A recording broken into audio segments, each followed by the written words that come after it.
Hi. You guys with me? If you are, comment. Oh, Haven, it is epic. Hi, buddy. Anybody else here? Maybe.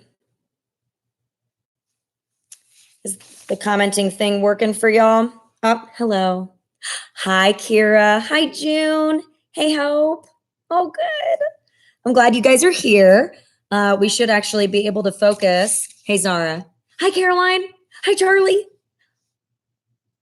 Oh, these are funny. Hi, Milo, Sydney, Lauren, Kate, Karen, Sophie, Drew, Josie, Emily, Tori, Stephanie, Clayton, Sarah, Olivia, Ansley, Reagan, Haven. Again, what's Pogger? Mackenzie, Melanie, Caroline, H, Nina, Ethan, Vidahe, Anna, Riley, Chris, Ashton, Nandini. Oh, Chris, that's Lindsay. Okay. Logan, Abby, Elizabeth, Grace, Lindsay, Joseph.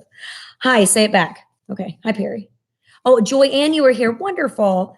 Marissa, Ben, Owen. This is fabulous. Okay. Hi. Hi. Did you all bring your Federalist 70? I know you've been missing it. Hi, Aaron. Hi, Hannah. Like I was saying, we should actually be able to focus because my sweet dad came over and has the children upstairs. Haven, I'm not asking for any donations. All is good. Hi, Allie. Hi, Luke. Hi, Mila.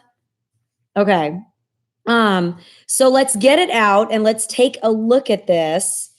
And I know that you could go ahead and tell me who wrote this one, because remember, there's 3 authors of the Federalist Papers. We already looked at Federalist 10 and 51. A few of you write down who did 10 and 51. Yes, Hamilton is the author of this one, June, you're right. But who wrote Federalist 10 and 51?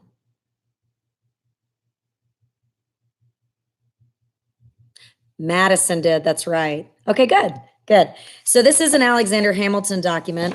He wrote the majority of them, just FYI. And Federalist 70, oh, look, you're all writing Madison, that's wonderful. Big Madison, okay. This is where microphones would be a good thing, right? Oh, good, everybody's right. Madison, too, Ansley, sure. What's the overall point? If you had to boil Federalist 70 down into a few words or a phrase, what in your mind would be that word or phrase? Let's see what you have to say.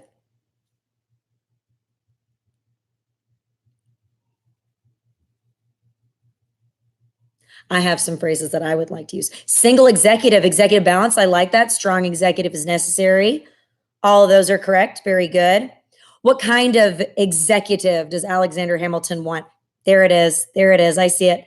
Not a bunch of them, a plural person, one person, and they have to be energetic. And they do need to be respected. All of you are right. Yes, everybody is right. Strong and energetic unit, united. Very good. Okay, so let's essentially break this down, kind of walk through it. And how about we do this in an attempt to not get everybody commenting. So first period only, and that's current first period. Don't worry, my past students. I know some of you are here, and that just, fills my heart with joy. As excited as I would be if I got to meet little Sebastian, probably. But let's have first period respond to this one, okay? So Hamilton starts out that some people suggest a vigorous executive is inconsistent with the genius of a Republican government. I love that. What are a couple of ways that just in that first paragraph alone, I know, Reese, I'm with you. Rest in peace, little Sebastian. With just this first paragraph alone, first period only, what are a couple ways that an energetic executive promotes and protects a stable republic?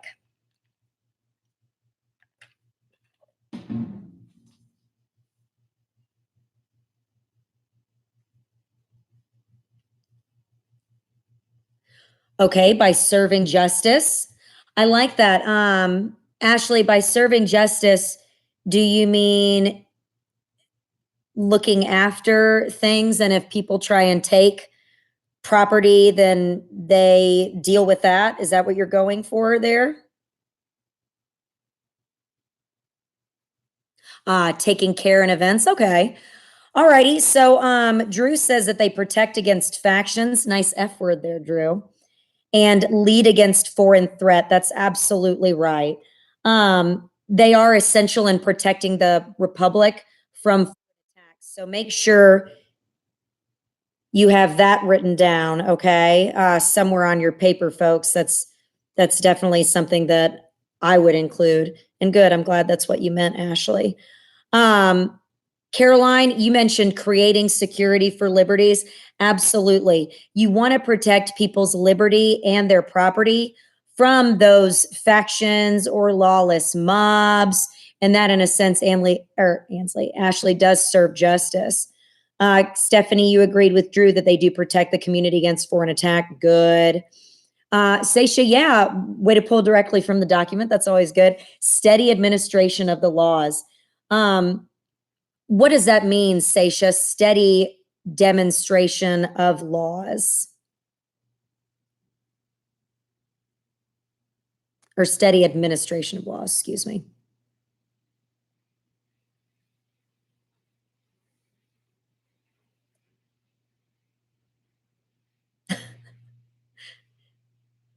Kira, I said to write down that they protect the republic from attacks and they protect liberty and property.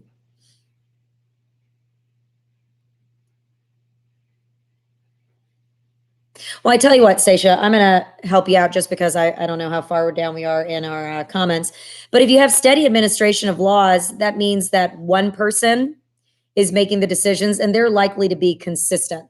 It probably wouldn't be a good idea for me to grade your FRQs and then for me to have Sean, my husband, grade some of your FRQs too. That would be ridiculous. That wouldn't be steady. It wouldn't be consistent.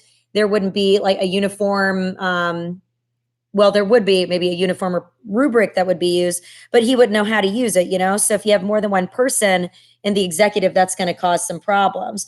If everybody knows what to expect and they're given the same treatment under law, then that does make the government work a little bit more efficiently. Let's see what some else of you said. Allows for steady administration of laws. Good, Allie. They care as much or more than the people on certain issues. That's certainly a hope, right, Luke? You're absolutely right. Vitahi, you agreed with what somebody else said early on about protecting liberty. Protecting the community, Logan, yes. Protecting the community, Abby, yes. Community. And yes, Emily, having a single decisive decision maker also helps protect us from foreign attack as well. If foreign entities know that there is one person there who is energetic in their job and they're ready to do their job and do their job well, they might be a little less inclined to maybe go after us. Let's see here. And yes, Seisha, they don't emphasize one law over the other. That's excellent. Okay, so good job, first period. Yeah, Haven, you're right. In a time of crisis, it is better to have one person make decisions, right?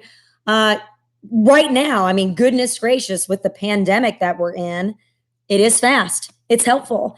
And that's something that Federalist 70 mentions later on, why they want quick decision making in the executive, but maybe they want it to be a little bit more deliberate in other branches.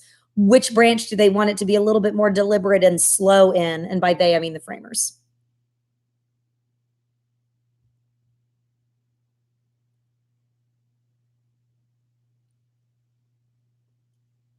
Yes. Yay. Good job, Drew. You're the first one. Okay, so we'll talk more about that in a moment. So how about we go to folks from second period who are here? Good job. Yes, Kate. Yes, Haven. Yes, Josie. Yes, Connor. Yes, Abby. Yes, Hope. You're all right. Okay. Let's look at the second paragraph and second period. I want you to look at these next bits of questions, okay? Hamilton says, he talks a little bit about Rome.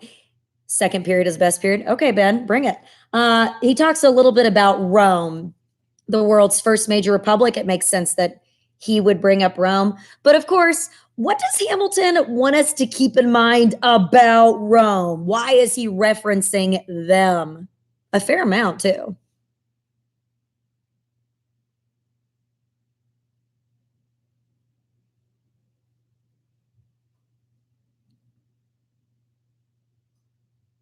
I know the silence is it awkward for you? It's awkward for me. But I know you're thinking. All right, Zara, there's not proper enforcement of laws if there's not a strong executive. Yeah, yeah, that's true. That's true. But why does he mention Rome quite a bit? They had two executives, and it in part led to the empire's decline. Yes, because Rome fell, right? And they were the biggest example of a republic before the US. You're right, Augustine. So Rome fell, and Hamilton doesn't want to see us make the same mistakes. That's why he's going to mention it. Yeah, they do mention civil wars and infighting, Shia. Their weak executive is something we should stay away from. Marissa, you're correct. Rome was destroyed. You're right, Ben. They did collapse, Kylie. And in part, it was because of a weak executive. Good job, Josie. So, according to Hamilton in this blurb, what is the consequence of having a feeble or weak executive? Build on what you guys just said. It turned into a dictatorship. That can be a big issue, Frank. I'm with you.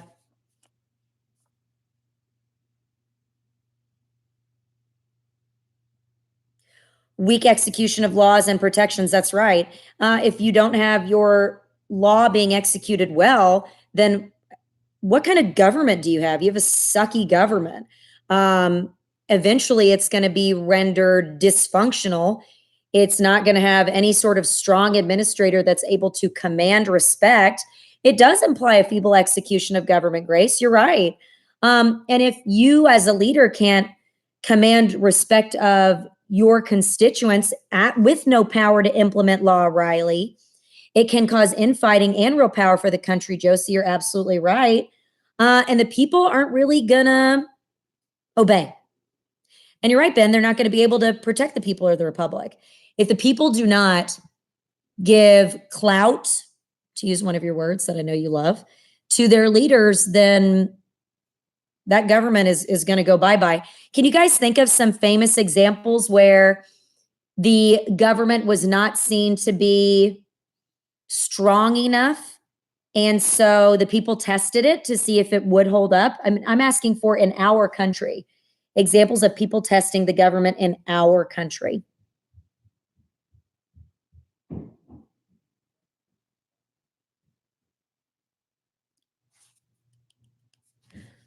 And while people are typing, Karen, you're right. If the government has no control, it has no power.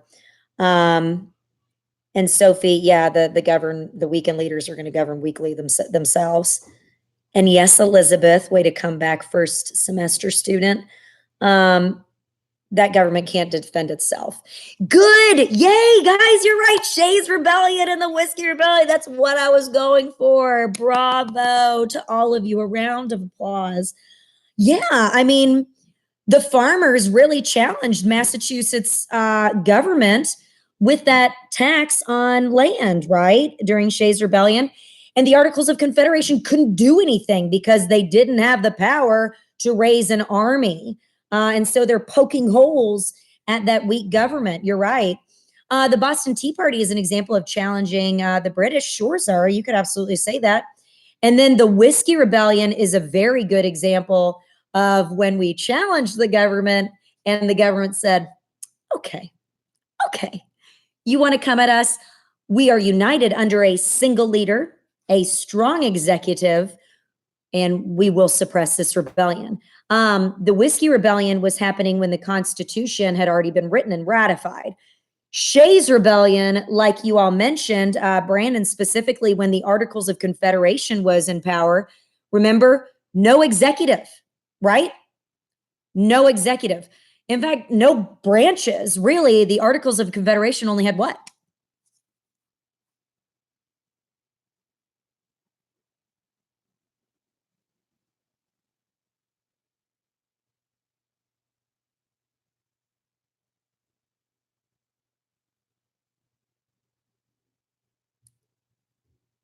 It's not a judicial branch. Congress, yay, there they all are.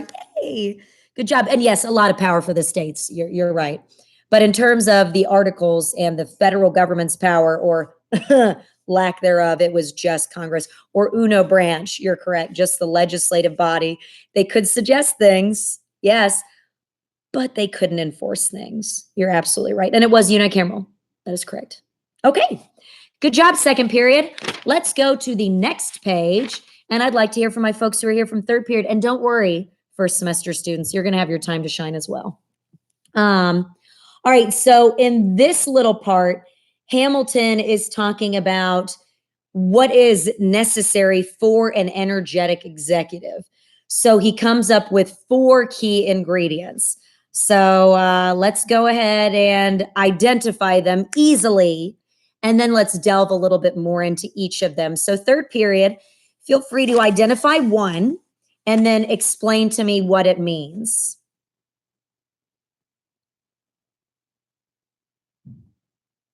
Okay, good. So I see unity. And Lindsay, I see the excitement. Good for you. Don't worry. You'll have your time when it's fourth period. Oh, hi, Jack. All right. So unity. Excellent. Unity in the executive. I want you to think about what that means. Does that mean that everybody is working together as one unit, a bunch of people? Is that what unity in the executive means? Hi, Mom. They're upstairs. Come say hi. Mr. President, sir, welcome. Oh, that's cute. Okay, so showing support. I see that. Okay, Kate, unity. The executive maintains constant and consistent decisions. Good.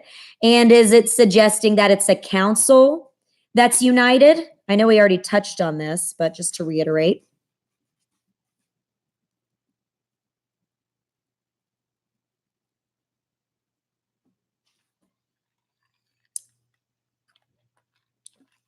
Coffee.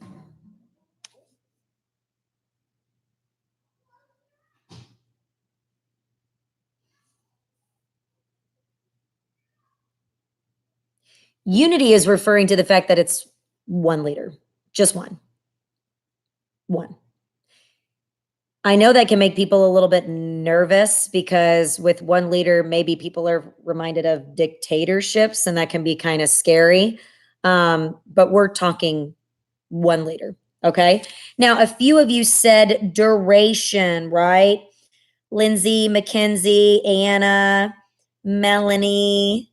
Good. Let's talk about duration. Any clue what Hamilton is talking about when he says duration? And a few of you want to plan ahead in third period and talk about what the other ones are, that would be great too. Duration.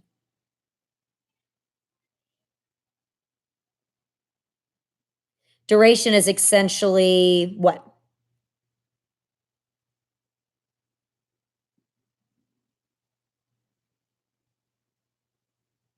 You guys are lucky I actually washed my hair for you today.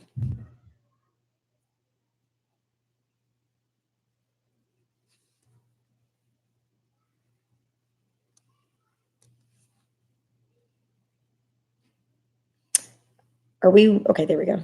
LOL. The energy of the leader has to be long lasting throughout his entire hold of office.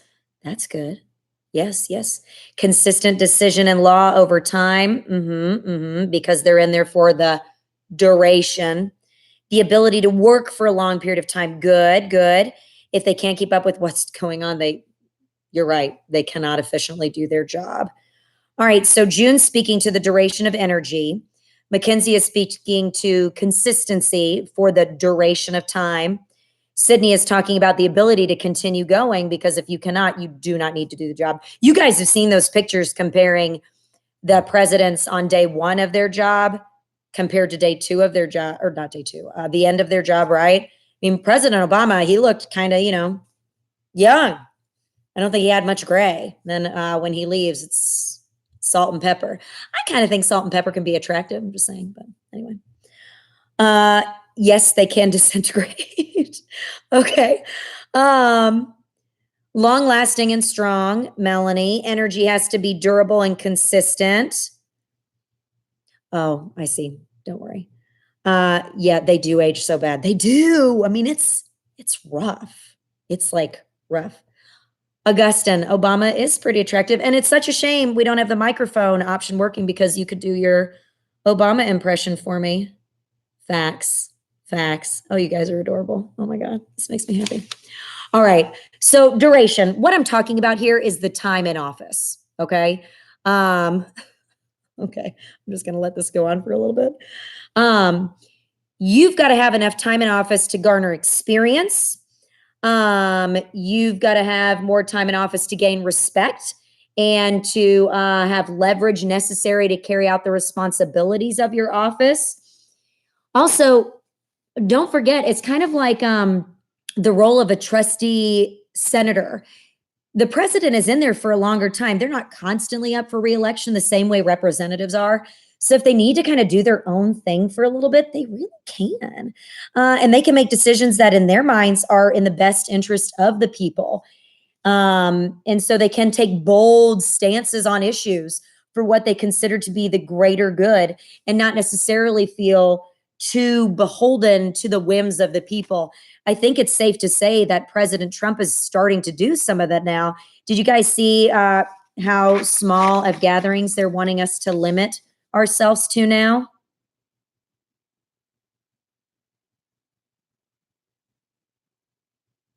It's not 50. 10.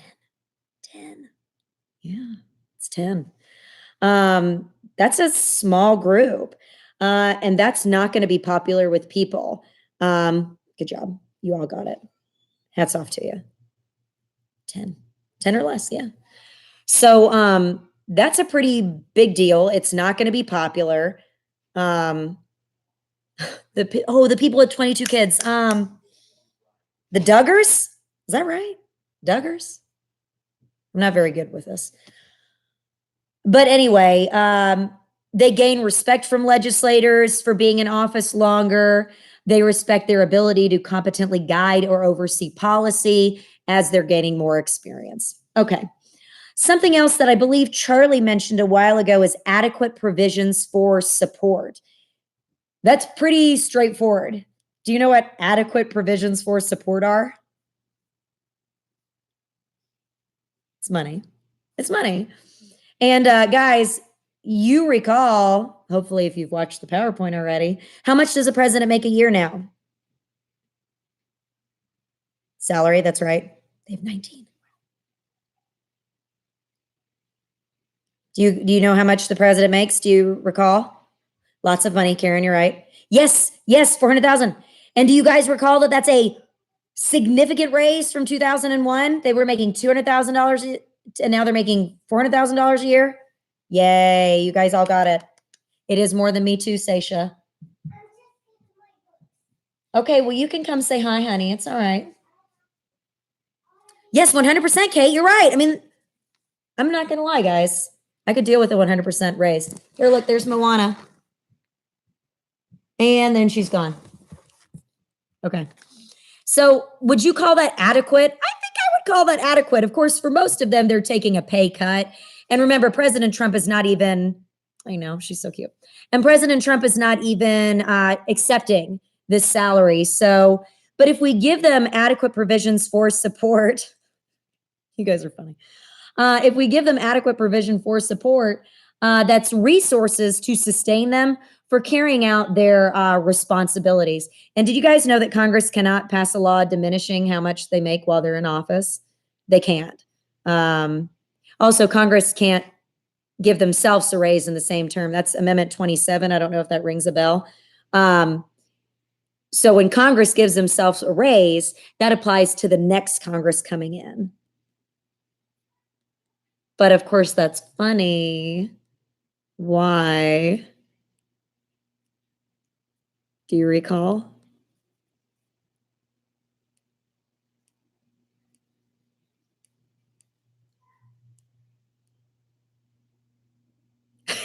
Yeah, it is still them, Connor. 90% reelection rate in the House, close to that in the Senate. So yes, reelection. Yep, you're all right. 90%-ish. Yes. Yes. And all of that points to the incumbency advantage. Very good. Oh, oh, hi, Miss Ryan. Okay. All righty. Last but not least, the fourth ingredient in the energetic executive. Do you guys recall? Third period, you're killing it. We've been on you for a while.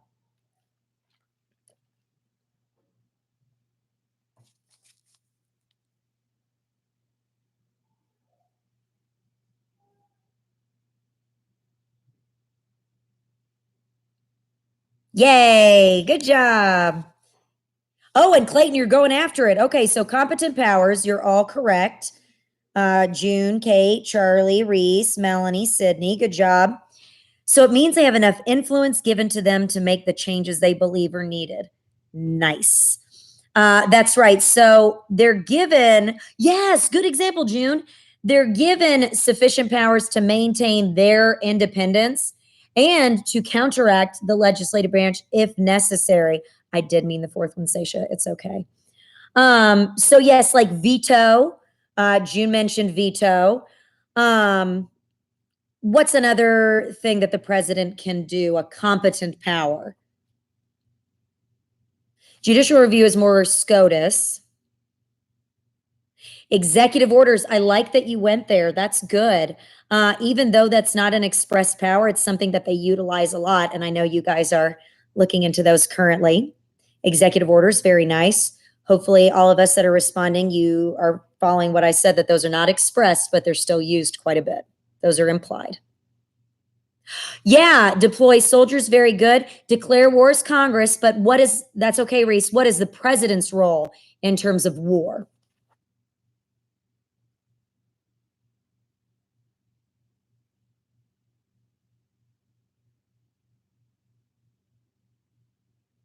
Yay, there it is. Good job, Caroline. Good job, June. Commander in chief. That's absolutely right. Okay, let's leave that. Nice job, third period. Good job, Connor, Anna, Reese. Good job. And Logan, Ashton. Yay. Let's go to folks in fourth period if you're here.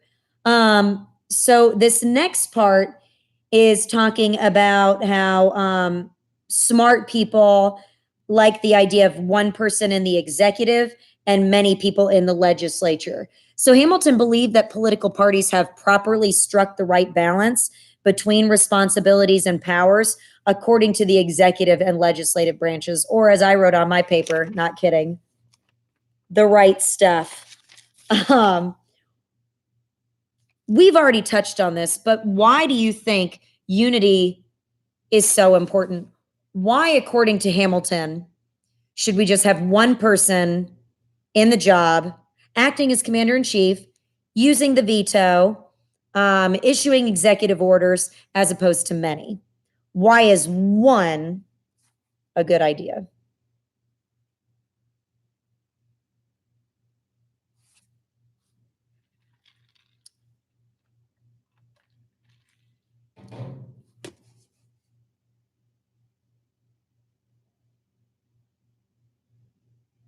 Hey, when we're done with this, if you guys want to ask any questions about what's going on, we can do that too. All right, June, if there is a plural executive, then the leaders will be more focused on, oh, sure, who has the most power rather than leading the nation. Absolutely. That can be a problem, power struggle. Yeah, that's a significant problem. It is consistent and it does prevent gridlock. Sure, Reese. If they aren't made together, they won't work efficiently. Oh, decisions. I see what you're saying, Lauren. Sure. And yeah, Lindsay, it is easy decision making. I'm gonna have a turkey sandwich for lunch. Yeah, that's my decision. I made that decision. If I asked you guys what I should have for lunch, that would be ridiculous. I would have all of these different, answers, and it would just be a huge pain. So it is easy to make decisions that way. Yeah, no need to come to an agreement, Drew. You're right. You just make the call and you go from there. The decisions do have to be made with full commitment and secrecy. Yeah, Lindsay, that's a good point. In the interest of national security, yeah, it's tougher for a lot more people to keep secrets than it is for one person. Oh, you guys are so funny. Rosa, one person can get more done because with a lot of people in power, they argue a lot. Yes, they can. And yes, it is more efficient, June. Oh, thank you very much for all of the suggestions for lunch, guys. This is wonderful. Okay. I already had a banana, Joseph. Thank you. Thin mints, I do have some in the freezer, Kylie. Pasta, we had some pasta last night, Kira. It was pesto. It was real good. Sean Cooks. All Domino's pizzas are half off. Seriously? That might be a plan for this evening. Okay. Uh, thanks, everybody. That was very helpful and fun. Okay. So you're all right. Decision, activity, secrecy, and dispatch, all of those things are better carried out or fulfilled by one person rather than a group. I believe Lindsay said it's easier to keep a secret by one person. Decisions are made quicker. It's more efficient. Nicely done. Fourth period. Okay. Let's see here. Let's flip the page and talk about destroying unity. Aw. And how about I hear from my folks in sixth period? Anna and Hannah and Reese. I feel like there's somebody else in there. Logan, if you want to pretend like you're in sixth period again, you can, just for S's and G's. And guys, if you don't understand what I'm talking about, that's because my sixth period has 13 people in it. Oh, and Seisha too. That's right. Seisha comes by a fair amount. And Chris, if he's online. Okay, let's, ooh, dang, I know. We're taking it up a notch. Okay. All righty, let's destroy unity, please. So what are two ways that Hamilton suggested unity and the executive can be destroyed?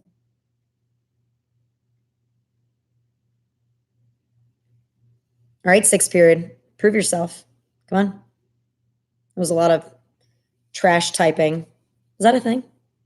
Is that the word for it? Trash typing?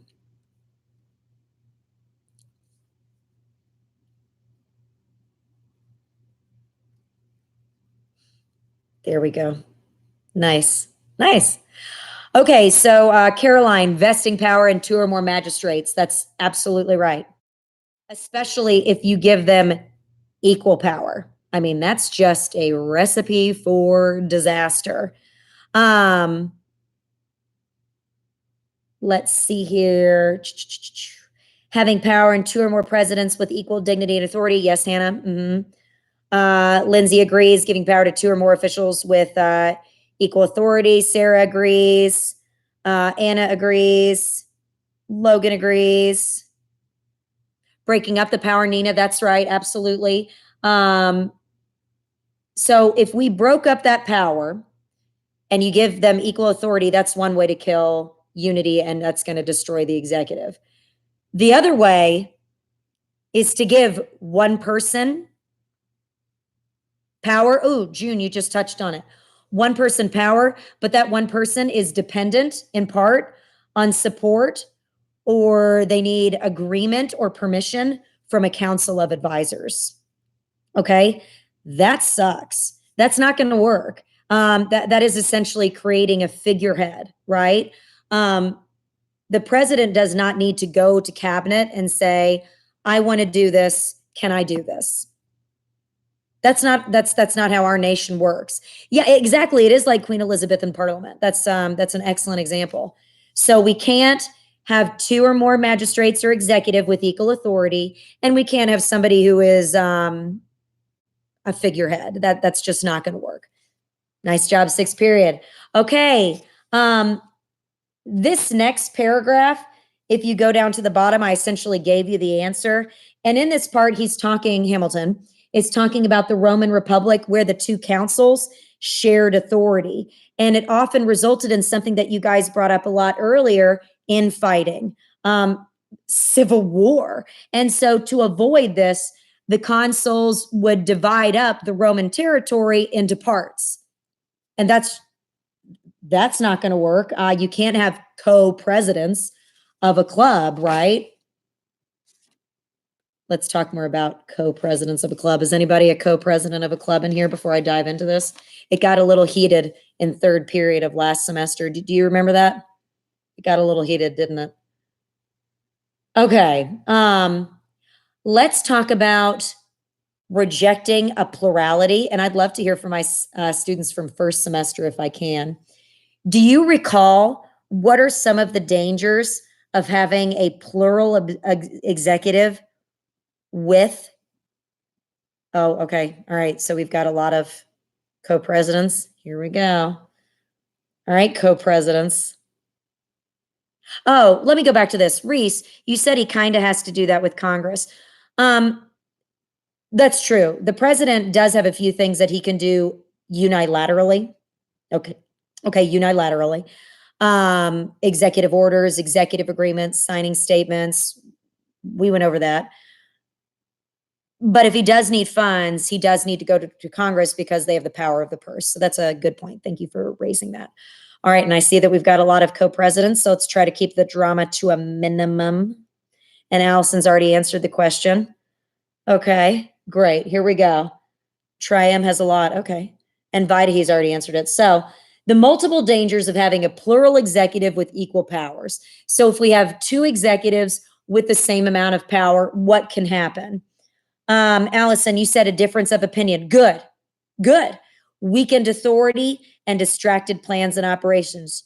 Sure, sure. You know what Willow does? Willow will ask me something, and if I give her an answer that she doesn't like, you know what she does? So sneaky, so manipulative already. She goes and asks Sean. Do you guys ever do that, or did you ever do that with parents? All the time. Vitahe, you said that they could lose respect and power of authority. Yes, they could. Elizabeth, there's differing of opinions. Very good. Personal emulation and animosity. Fighting is bound to occur. Yes. Their authority is weakened. Very good. You guys ever have the situation of where the presidents try to run the meeting at the same time and they end up talking over each other? Or, you know, what if they present conflicting ideas? That's a problem. It can cause arguments. You're right. It can, Amanda, Tori, yeah, it can split the country into factions. And that's true, Haven. They'll be trying to satisfy the wants of their own selves or their own group, especially if they're in different parties.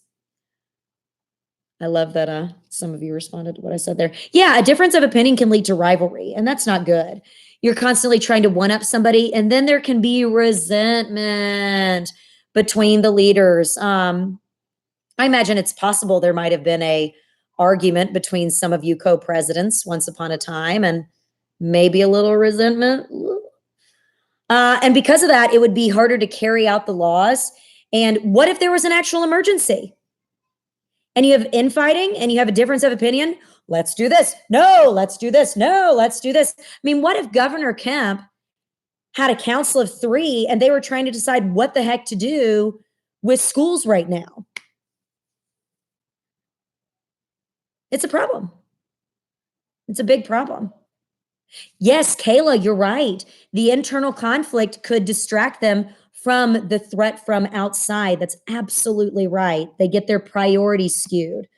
And it could divide the community into what a bunch of you mentioned just a moment ago, violent and irreconcilable factions where leaders take sides. It's a problem, guys, and it's human nature, isn't it? Hamilton suggests in the next little paragraph that if 2 or more people are given equal power to make decisions and they disagree on the course of action that is taken, you tell me what would happen here.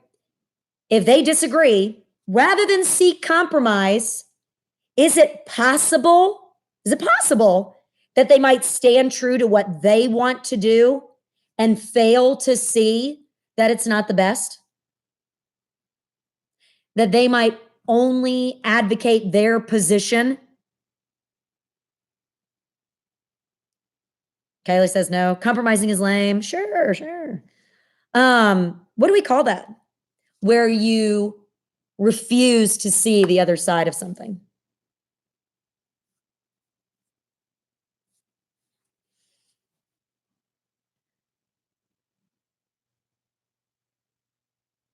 Ooh, gridlock. Love that. Fight, fight, fight. Yes, absolutely. Stubborn. Uh-huh. And y'all, people in power, Do they tend to be assertive, opinionated, strong-willed, stubborn? Having blinders, ignorance, legally blind. We're getting deep here. Closed-minded, irresponsible. Okay, dumb. Yeah. Good job, y'all. You're killing this. All right, let's look at page 5. And we're going back to first period. Okay, first period, let's go back to you. While Hamilton opposed a plural executive, why did he say that a numerous legislature is beneficial and preferable? Why is it good to have one person in the executive, but you want to have a lot of people in the legislative branch?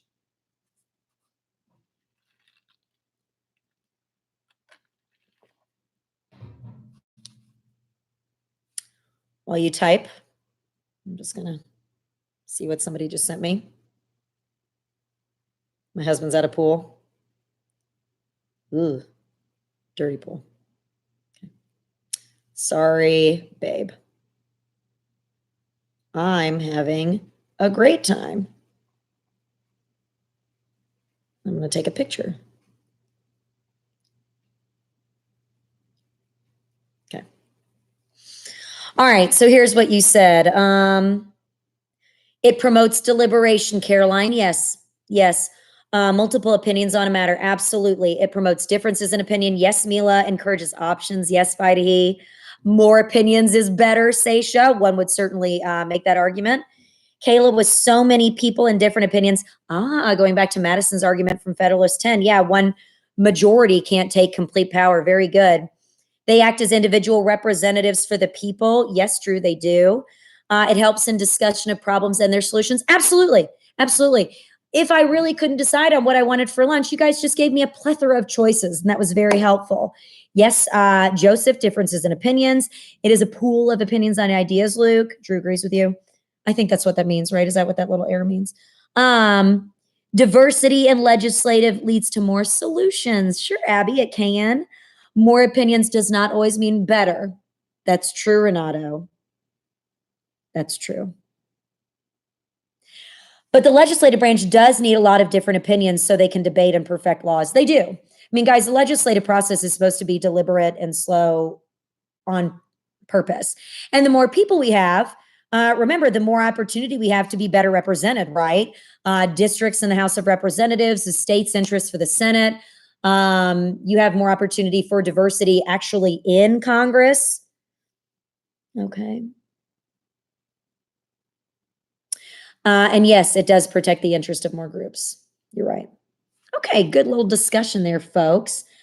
So yeah, quick action in lawmaking could be evil. It could be detrimental, y'all, because you could make a hasty and unwise decision off the cuff, especially if you're basing it on a in the moment reaction to something, which is what a lot of lawmakers maybe have been doing in what's going on. Hopefully they're thinking it out. I mean, that's why Cobb hasn't announced when we are going back, if we are back yet, guys, because they don't want to make a hasty decision.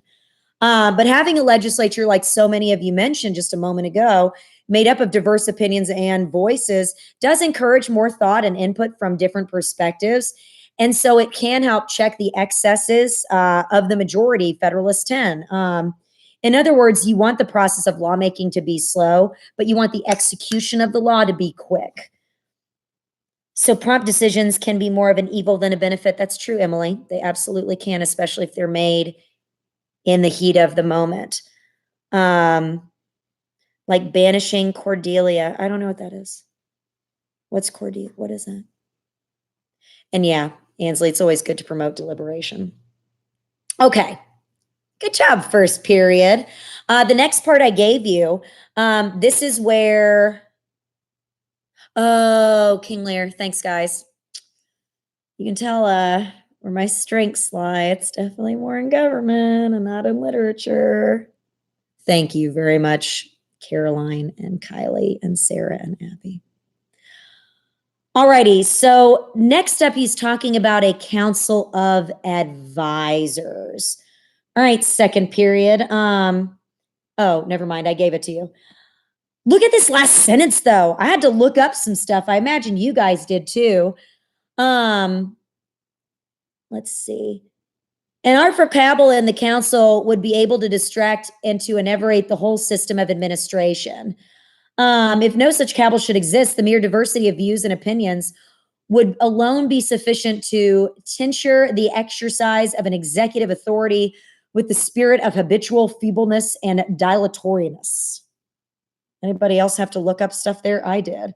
So Hamilton is suggesting here that if you have a council of advisors and if they have a certain degree of independence, that could also diminish the executive branch because infighting among the advisors could undermine their power and rival groups would form.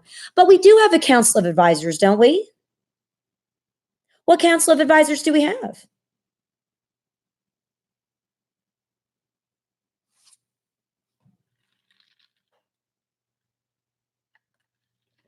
Yes, Shia. We have the cabinet. How independent are they? Or how beholden to the president are they? You're right, Kate. You're right, Lindsay. You're right, Augustine. You're right, Ben. You're right, Kylie. You're right, Renato. You're right, Owen. But they don't have a say over what the president does technically. Okay. Good job, Grace. Good job, Grace. That was nice. Grace and Reese. Sorry, girls. So they don't have say over what the president does technically. Let's elaborate a little bit on this. How much independence do they have? They can be more loyal to their position, Sarah. That's right. They can be more loyal to their departments versus the president, Caroline. That's right. They don't have to follow the president completely, but they can always get fired. Yes, they can, Augustine. Don't forget, these folks do have to be confirmed by Senate, but they are serving at the will of the president. So if they do something the president doesn't like, bye, Felicia, they're gone. Let's see here. I think they're somewhat independent. Anna says they can't control the president. You're right. Sophie says they advise the president on their subject of expertise. Yeah. You're right. Yes, Abby, when they are more loyal to their cabinet department that is going native. Gus is coming for someone's wig. And they do resign. So Frank, when they resign, they're doing so because they know the next person coming in wants to bring their own team. Now, on occasion, you can have people stay on, and there have even been cases of people staying on from different parties, but that is kind of a rarity. They cannot control the president, but they can influence. That's right. Good. So I feel like we answered that. Very nice. Okay, let's go to the next page. And here's second period. You can go after this one. How many more do we have? 1, 2. Okay. Actually, we've only got a couple, so anybody can talk. In the paragraph above, Hamilton is talking about no plurality for a different reason. He outlines weightier danger that is posed by a plural executive. So what danger did Hamilton talk about here that he considered to be quite paramount? About why we shouldn't have a plural executive. It should just be one.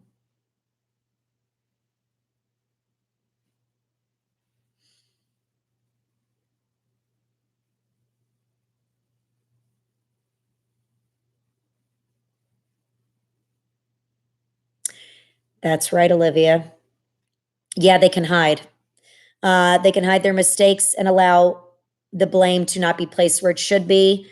It does destroy responsibility. Anna, Sophie, yeah, you can't be held accountable. You can easily shift blame and not accept full responsibility because there's a bunch of you. It's like that political cartoon for Tammany Hall, remember? Who's to blame? He is, and they're all pointing in a circle. You wouldn't be able to hold a single person accountable, Lindsay. You're right. Responsibility will be corrupted, Amanda. Yeah, because I mean, who's going to take the odium there, right? Grace, it's going to be hard to determine who's blamed. Very good. Marissa, with whoopsies. With an executive branch that had a whole group of people, the general public would never know who truly should receive blame for a situation, leading them to be in constant disarray. Yes. Kayla, it does hide fault. It does protect the individual from responsibility of their actions. Correct. Frank, it does conceal faults. Allison, yep, hard to figure out to blame. Nobody is held accountable. Shia, you can point the finger. Zara, harder to blame the right person for a crime. Drew, you're right. I mean, crimes can take place here, people, and we're not blaming folks. So it does destroy responsibility. Sydney, yes. Hannah, a plural executive risks the danger that responsibility would not be taken. You're correct. Which does, Melanie, you're correct, lead to some irresponsibility and potentially some corruption. And it does prevent good work from being done, Charlie. You're right. The game of blame, Amanda, I like that. Josie, you can't put all the blame for something on one person, so no one feels responsible and then they have to fix the problem. They're correct.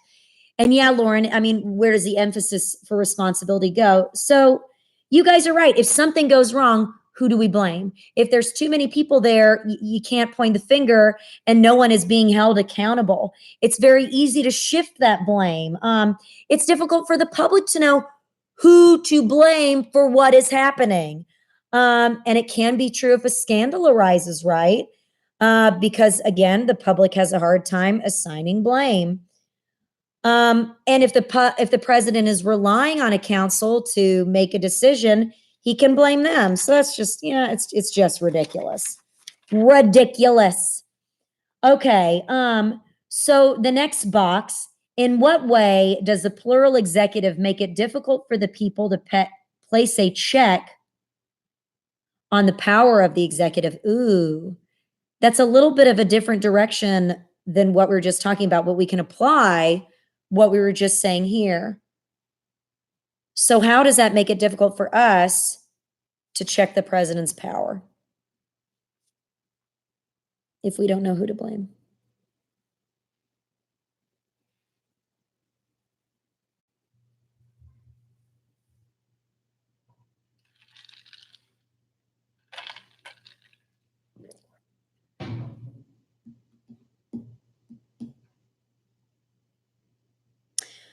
Lindsay says, with difficulty in placing blame, it becomes harder to check the power if you don't know who's abusing it. Absolutely. You don't know who exactly is abusing the power, so who do you check? Good question, Olivia. Yes, here we go. Charlie, it does restrict public opinion from getting to the executive because too many voices will be arguing. And if we don't know who's to blame, then our public opinion loses the power that it could have. If there's not a single person to blame, they won't be able to call someone out for a misstep. That's right. That's right, Zara. It does restrict public opinion. Caroline and Allison, absolutely. The opportunity of discovering with facility and clearness the misconduct of who they trust is taken away. It is, Marissa. It's like the game of murder with mystery or clue. Good point. And that's a good way to look at it. Yeah, we can't put the blame directly on somebody. So when it's time to have an election, we can't vote somebody out of power if we don't know who messed up. People feel like they don't have control of the government. You're right. It's demoralizing. It's very frustrating. It restricts our voices. Yes, Reese. You don't have any control, Sophie. Both are too powerful, and will use each other's actions against them to put the blame on them. Sure, both of the head leaders. People don't feel like their voice will matter if they can't express it. Oh, no efficacy. You're right, Caroline. Speaking of, you guys saw that the primary has been postponed, right? Yeah. Register for an absentee ballot. Just go ahead and do it now. Zara, they will lose their political efficacy. Good. You're all right. It does undermine the ability to hold the executive accountable by way of public opinion, since they can so easily shift the blame for mismanagement or failure to do what the people want. In addition, people or their elected representatives, they're not going to be able to act. So we can't impeach or remove somebody if we don't know who is to blame. Okay. So last but not least, guys, Hamilton talks about the British monarchy. Oh, Ben, I'm sorry. Get your citizenship. Do it. Talk to Nandini. Her parents did it recently. Hamilton at the end is talking about the differences between a British model of a powerful monarchy and the American model of a republic. And don't forget, guys, Hamilton essentially, he really liked a lot of things British. In England, it made sense to have a council of advisors to apprise the king of what the people wanted or desired, since the king was really ultimately accountable only to themselves. Also, the king was very out of touch with the people. But in America, the addition of a council would only serve to confuse matters by making the executive less accountable to the people, since they could point a finger at the council or of why something went awry. Highlight this last sentence for me. And if you don't have it in front of you, jot it down here or write it elsewhere. In other words, the king does not answer to the people of Britain, but the single executive in the American Republic does answer to the people. So monarchy doesn't answer to the people. Executive does. Oh, Ben, you found one. Thanks, Logan. You guys get that? The king can do what they want because they're not accountable to the people. How is the king not accountable to the people? What's that major difference, that glaring difference?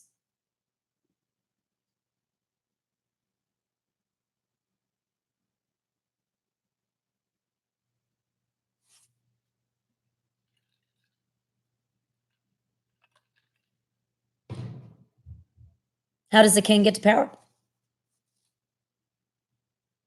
How does the president get to power? There it is. Yay, you guys got it.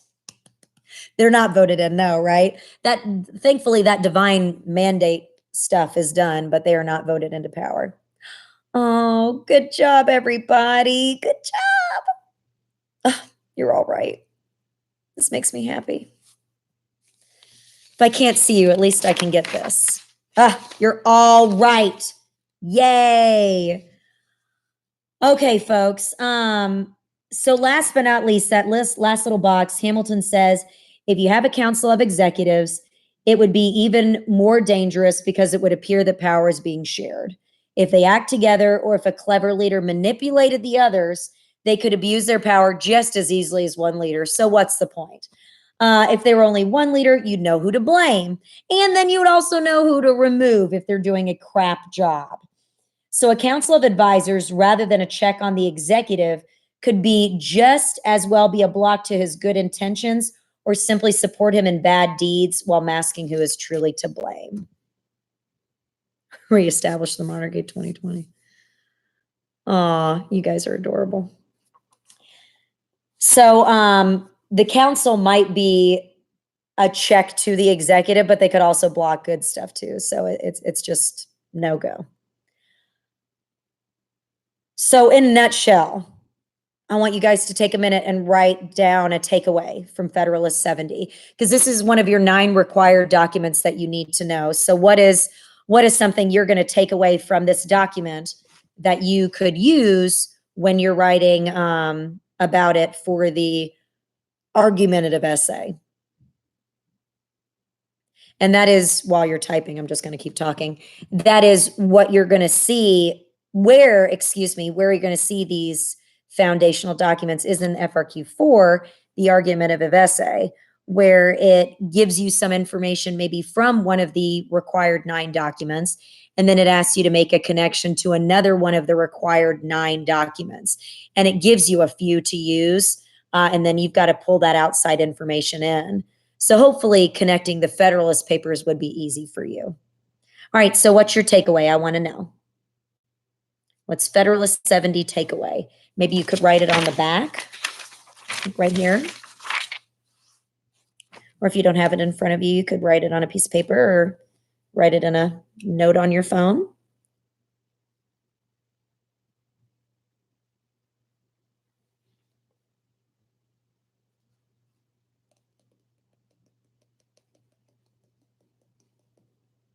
Okay, here we go.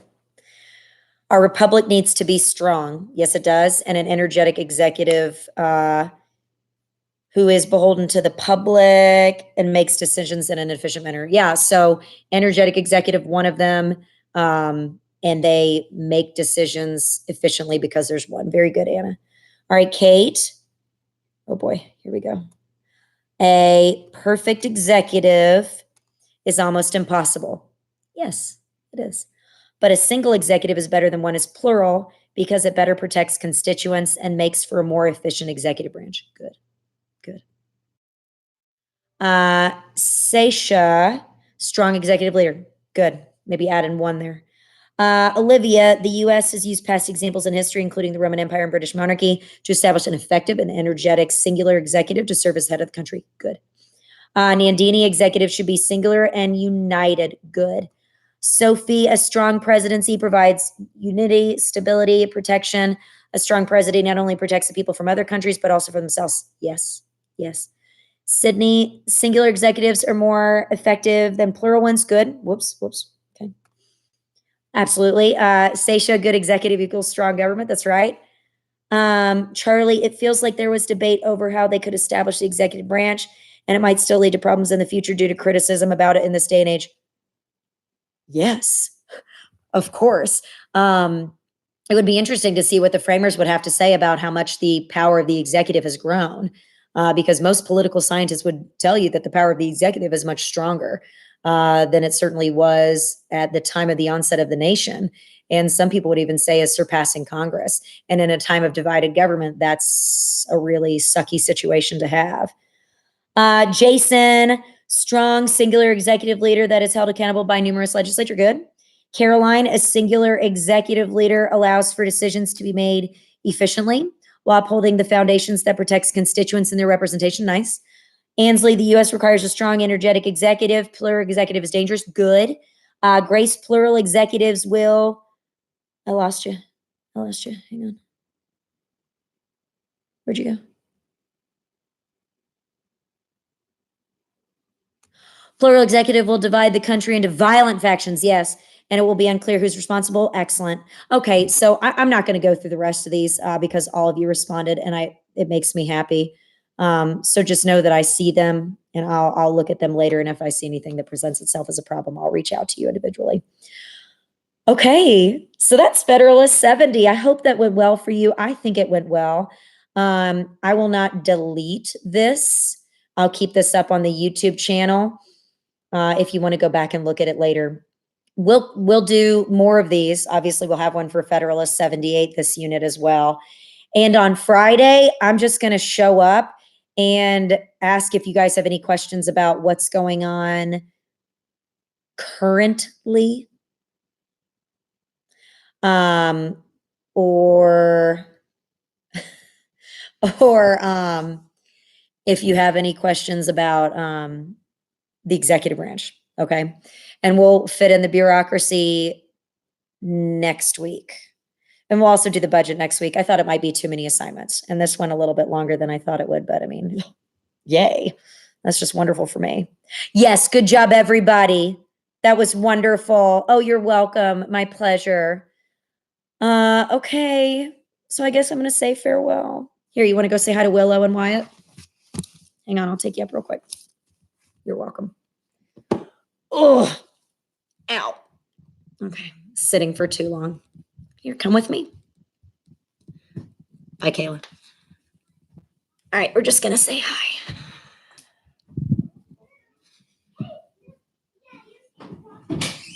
Hey. Okay. Do you want to say hi really quickly?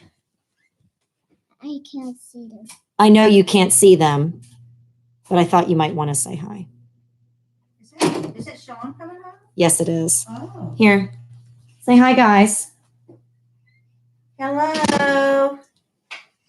Hi, everybody. Yes. All right, guys.